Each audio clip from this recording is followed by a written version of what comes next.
Billionaire CEO mocked his maid with a $27,000 translation challenge. She spoke up, and his world collapsed. The conference room erupted in laughter. Billionaire tech CEO Alexander Kane leaned back in his leather chair, his voice dripping with arrogance as he waved a thick document printed in Mandarin. "Whoever can translate this acquisition proposal will get my salary for a single day," he smirked. "That's $27,400. His executives chuckled. They exchanged smug glances, knowing no one in the room could possibly do it. At the far corner, bent over a mahogany table with a rag in her hand, stood Elena Cruz. A maid. Invisible. Her shoulders stiffened, but she kept her eyes down, polishing the wood as though her entire life depended on that circular motion. The billionaire's Italian leather shoe nudged her cleaning cart aside without a second thought. "Maybe we should just use Google Translate," mocked Richard Hale, the VP of Operations, his Harvard ring clinking against his glass of water. Laughter roared louder. They didn't know that Elena's heart was pounding against her ribs, that her fingers itched toward the jade translator's pen in her pocket, her father's final gift. They didn't know her secret. They didn't know she had been fluent in Mandarin since she was a child. But right there at that moment she stayed silent. Her phone buzzed inside her apron. A cruel reminder. 72 hours before the eviction hearing that could strip her family of their home. $27,000 was the exact amount that stood between dignity and homelessness. Her lips parted, her throat burned. Should she speak? Should she reveal the truth to men who never once looked at her as human? If you believe no maid, no child, no innocent soul should ever suffer humiliation at the hands of the arrogant, hit subscribe and like this video right now, because this story will shake your heart. What Elena did next would collapse the world Alexander Kane thought he controlled. Elena Cruz hadn't always been invisible. Once she was the little girl whose laughter could fill a room, whose mind could leap between languages as easily as skipping stones across a river. Her father, Mateo, used to say, "Words build bridges between worlds, mi hija. Never let anyone take that gift from you." Her mother, Lien, filled their small apartment with the smells of ginger and garlic, teaching Elena lullabies in Mandarin while Mateo sang old Dominican folk songs in the same breath. At just 8 years old, Elena was already a bridge, translating her grandmother's hushed Mandarin into Spanish so her Dominican relatives could understand, then switching back again with ease. Teachers marveled. Neighbors smiled. At T13, Mateo placed a cool jade pin into her palm. Its surface was carved with delicate characters. Knowledge illuminates. She carried it everywhere, like a talisman, a reminder of who she was and who she was meant to become. But dreams have a cruel way of colliding with reality. When Mateo passed unexpectedly, everything changed. Bills piled up. Lien worked long hours, yet it was never enough. By 18, Elena's university dreams evaporated. She found herself scrubbing floors in the very towers where her classmates from high school now worked in suits. She swallowed humiliation day after day, telling herself it was only temporary. Yet, as months stretched into years, invisibility settled over her like dust. Executives passed her in gleaming hallways without a glance. They set their coffee cups down on polished tables without ever seeing the hands that cleaned them. And worst of all, she began to believe it until the eviction notice arrived. The number printed in bold, $27,000, stared at her from the paper like a cruel joke. How could life twist so bitterly that the amount she needed to save her family was the same as the billionaire's daily salary? And then came that day in a boardroom. Alexander Kane, sharp suit, sharper tongue. A man who built empires by consuming smaller companies like fire devours dry wood. He loved nothing more than parading his wealth, reminding others of their smallness. And his favorite audience? His own employees, eager to laugh at his every cruel joke. Beside him, Richard Hale, smug, arrogant, always quick with a jab to remind the world he was educated, important, untouchable. Elena knew their type. Men who believed maids were furniture. Men who saw her but never truly saw her. So when Kane waved that Mandarin document in front of his team, laughing at the impossibility of it, Elena's heart stopped. Her father's voice echoed in her mind. Words build bridges. Her fingers brushed against the jade pin in her apron pocket. This was no coincidence. This was fate, testing her. But should she risk it? To open her mouth was to step into their world, to shatter the invisibility she had worn like armor for years. What if they laughed? What if they mocked her accent, her heritage, her very existence? And yet, what if this was her only chance? The conference room air grew heavy. Laughter rang out again, cruel and careless. Elena's throat burned with unspoken words. This was only the beginning. The laughter in the boardroom stung Elena's ears, but she forced her eyes to stay on the polished wood. Her rag moved in steady circles, though her hands trembled. Every chuckle was another reminder. To them, she wasn't human. Just background. Just the maid. But fate wasn't done testing her. Alexander Kane tapped the paper in his hand. $27,400, he repeated, savoring the number. That's what one brilliant mind could earn today, if only they understood these squiggly little symbols. He tilted the document toward Elena's cleaning cart. Oh, maybe we should ask her, he said, his voice dripping with mockery. Heads turned. Executives snickered.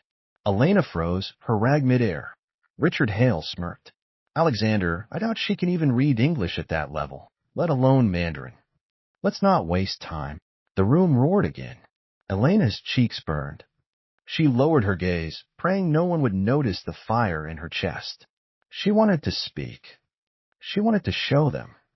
But her father's words felt fragile against the storm of ridicule. She swallowed her pride, kept cleaning, and what came next was even worse. Later that afternoon, as Elena pushed her cart down the gleaming hallway, voices spilled from an open conference door. Richard's voice rang out, arrogant as ever. Imagine the maid trying to translate. She'd probably tell us it's a takeout menu. More laughter. Male voices. Sharp, cutting, dismissive. Then Alexander added, some people are just born to polish tables. That's their ceiling. And they should be grateful for it. The words sliced deeper than any blade. Elena clutched her father's jade pen in her pocket until its carvings pressed painfully into her skin. Born to polish tables. Was that what her life had been reduced to? Her mother's long hours. Her father's sacrifices. Her own gifts, buried under the weight of survival. Tears stung her eyes, but she blinked them back. If she cried, they would have one. She moved on, but inside her, something began to stir, and what came next was the breaking point. 2 days later, the eviction clock ticked louder. Elena barely slept. She scrubbed offices at dawn, folded sheets in the company lounge at noon, and polished silver late into the night. Her body ached, but her mind raced. If I spoke, would it change everything? Or ruin me completely? That morning, Alexander Kane strode into the conference room with a Mandarin document again. This time, frustration colored his voice. We can't finalize this deal until we know exactly what it says. And not one of you can manage it. He scanned the room, his gaze falling briefly, mockingly, on Elena as she dusted the blinds. Maybe I should hire a parrot instead, Richard joked. At least it could squawk back some phrases from Google Translate. More laughter. But then Alexander did something that would change everything. He walked over to Elena's cart. Slowly, purposefully, the room quieted, curious. He picked up her spray bottle, turning it in his hand like a prop. Then, with a grin, he gestured at her rag. Her throat burned, her heart raced, and for the first time in years, Elena Cruz considered stepping out of invisibility. And what came next, no one in that room was prepared for. The paper lay on her cart, its Mandarin characters gleaming under the fluorescent lights. Elena's hand hovered over it, trembling. The silence was deafening. Executives leaned forward in their chairs, smirks plastered across their faces. Alexander Kane stood tall, arms folded, enjoying every second of her humiliation. Well, he said coldly, or should I just get my coffee refreshed instead? Laughter. Again, but this time Elena did not bow her head. Her father's voice thundered in her memory. Words build bridges, Mihija. Don't let them bury your gift. Her fingers closed around the jade pin. Its carved characters pressed into her skin, steadying her. Her chest rose. Her throat opened. And then she spoke clear, confident, Mandarin rolling from her tongue like a river finally breaking free of a dam. The executives froze. The room fell silent, as if the very air had been stolen. Sentence by sentence, Elena translated flawlessly, her voice strong, unwavering. She explained the acquisition terms, the hidden clauses, the financial traps buried in the fine print. Her words cut through the arrogance in the room like lightning through a storm. Richard's smirk slipped. Alexander's jaw clenched. For the first time, their laughter was gone. When she finished, Elena placed the jade pin gently atop the document. Her eyes locked on Kane's. You were about to sign away millions to a foreign firm that planned to get your company, she said, her voice steady. That's what you were laughing at. Silence. Every executive shifted uneasily in their chairs, their smugness replaced with awe and shame. Alexander's face flushed crimson. His lips parted, but no words came. The billionaire who always had a quip, a cutting remark, now stood speechless before the maid he had mocked. Richard Hale tried to recover. Wait, she could have memorized this, or impossible, whispered one of the executives, eyes wide. She translated it line by line without looking anything up. She saved us. Another murmured, if she hadn't, we'd be finished. The weight of Elena's words settled over the room. For years she had been invisible. For years they had stepped around her, over her, through her. Now they were forced to see her, and the brilliance they had ignored. Alexander Kane's fists tightened at his sides. His arrogance, his control, his empire built on intimidation, all of it cracked in that single moment. He had made a spectacle of her. He had wagered his daily salary. He had mocked her existence. And now, in front of every one of his executives, the maid had outsmarted the billionaire. Elena's voice was calm, but inside, her heart pounded with both fear and liberation. She had crossed the line she'd once thought uncrossable. There was no going back to invisibility now. For a long, excruciating moment, Alexander said nothing. Then, in a voice barely above a whisper, he spoke, "You think this changes anything?" But his words fell flat. Empty. Because everyone in that room had seen the truth. And the truth was, the world Alexander Kane thought he controlled had just collapsed. The conference room was still. The laughter that once echoed through its glass walls had evaporated, leaving behind only the sound of Alexander Kane's ragged breath. Elena Cruz stood straighter than she ever had in her life. She had not just translated, she had exposed.